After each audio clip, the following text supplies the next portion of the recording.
안녕하세요. 오늘은 8월 19일 연중 제20주간 금요일입니다.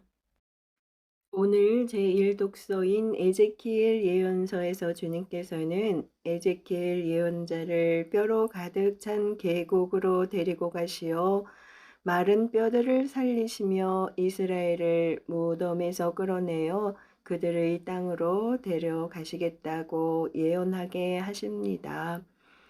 또 마테오 복음에서 예수님께서는 가장 큰 계명은 주 하느님을 사랑하고 이웃을 자신처럼 사랑하는 것이라고 하십니다. 오늘 제1독서는 에제키엘 예언서의 말씀입니다. 그 무렵 주님의 손이 나에게 내리셨다. 그분께서 주님의 영으로 나를 데리고 나가시어 넓은 계곡 한가운데에 내려놓으셨다. 그곳은 뼈로 가득 차 있었다. 그분께서는 나를 그 뼈들 사이로 돌아다니게 하셨다. 그 넓은 계곡 바닥에는 뼈가 대단히 많았는데 그것들은 바싹 말라 있었다. 그분께서 나에게 말씀하셨다. 사람의 아들아, 이 뼈들이 살아날 수 있겠느냐?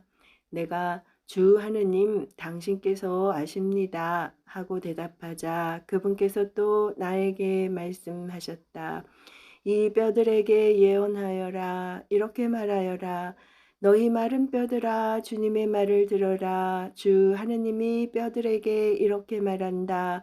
나 이제 너희에게 숨을 불어넣어 너희가 살아나게 하겠다. 너희에게 힘줄을 놓고 살이 오르게 하며 너희를 살갗으로 씌운 다음 너희에게 영을 넣어 주어 너희를 살게 하겠다. 그제야 너희는 내가 주님임을 알게 될 것이다. 그래서 나는 본부 받은 대로 예언하였다. 그런데 내가 예언할 때 무슨 소리가 나고 진동이 일더니 뼈와 뼈가 서로 다가가는 것이었다. 내가 바라보고 있으니 힘줄이 생기고 살이 올라오고 그 위로 살갗이 덮였다. 그러나 그들에게 숨은 아직 없었다. 그분께서 다시 나에게 말씀하셨다. 숨에게 예언하여라. 사람의 아들아 예언하여라. 숨에게 말하여라. 주 하느님이 이렇게 말한다. 너 숨아 사방에서 와 이 학살된 이들 위로 불어서 그들이 살아나게 하여라. 그분께서 분부하신 대로 내가 예언하니 숨이 그들 안으로 들어갔다.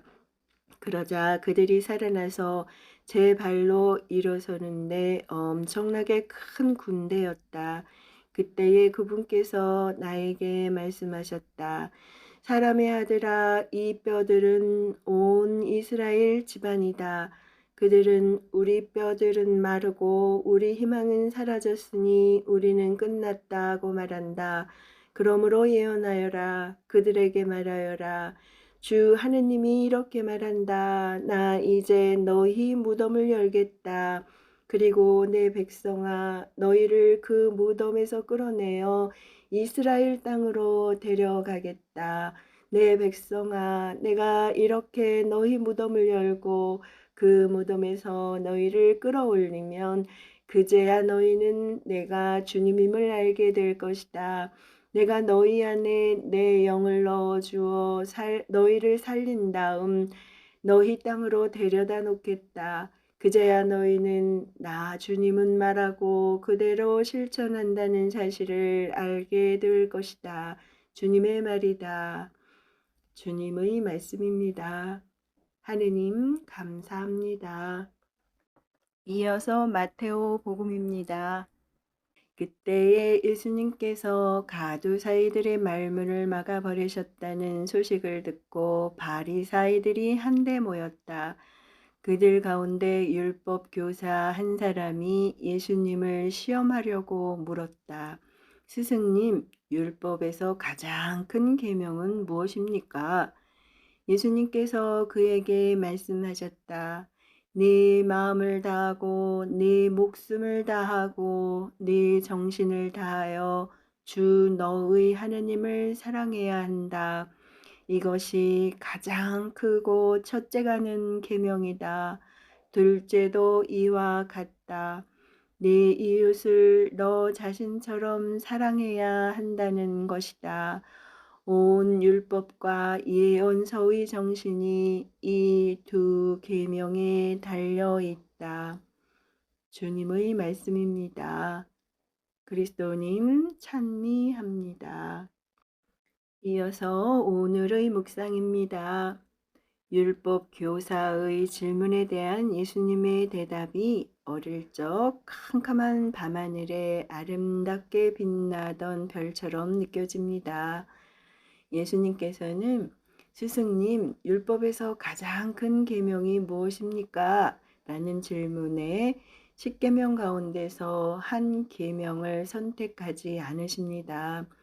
성경에 따르면 10계명은 하느님에게서 직접 이스라엘 백성에게 전해진 법, 하느님께서 돌판 위에 직접 새겨주신 법입니다.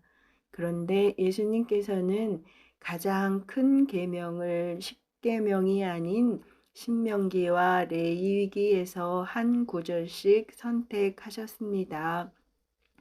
10계명은 부정형의 엄중한 명령문이 다수를 이루고 있습니다.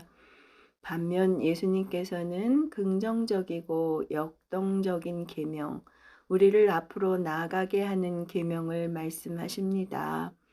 네 마음을 다하고 네 목숨을 다하고 내 정신을 다하여 주 너의 하느님을 사랑해야 한다.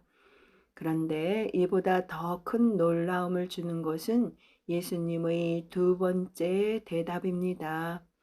본래의 질문은 가장 큰 계명 하나를 뽑아 달라는 것이었는데 예수님께서는 첫째 계명에 이어 둘째 계명을 더하십니다.